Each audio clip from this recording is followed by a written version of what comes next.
À 71 ans, Martine trépigne d'impatience. Elle ne louperait pour rien au monde son 25e festival de Cannes. Pour être au plus proche des stars, elle n'a pas le choix.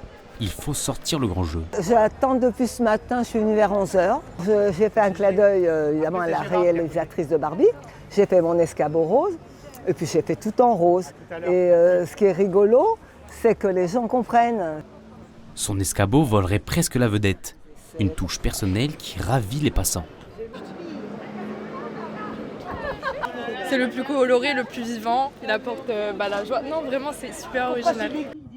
C'est cette originalité qui lui permet d'être vue, mais surtout entendue. J'ouvre l'ouverture du festival par mon cri. Comme les anciens Walt Disney où t'entends tout le temps au fond sonore. J'ai beaucoup aimé parce que j'ai vu Meryl Streep, vraiment très sympa, grandiose. Malgré tout, il y a aussi des déceptions. Moi, c'était ma star. Je l'aimais beaucoup Omar Sy parce que je l'ai vu débuter dans les sketchs, le service après-vente. Hein. Oh, il est venu, mais tu sens pas la sincérité comme les autres acteurs. La soirée est terminée, mais Martine reste dans les esprits. Souriante, toujours là à déconner. Quand elle n'est pas là, ça fait bizarre. D'ailleurs, c'est rare qu'elle n'est pas là. D'ailleurs, elle est où là? Elle est chez elle, évidemment. On la retrouve à Grasse. Bonjour, bienvenue.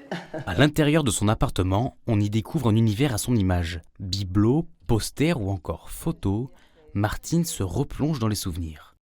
Alors là, c'est toutes mes photos de ma star, Sharon Stone. Sharon Stone, l'actrice américaine qui lui a donné la passion du cinéma. Si Martine est présente chaque année sur la Croisette, c'est pour rencontrer son idole. Voilà. Après 25 ans de festival, les anecdotes ne manquent pas.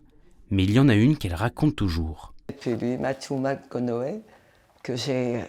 Là, il fait le signe de ralliement à Leonardo, dans Le Loup de Wall Street. Et j'arrive à capter son regard, parce qu'il était trop loin, et je lui fais comme ça. Et il me fait comme ça.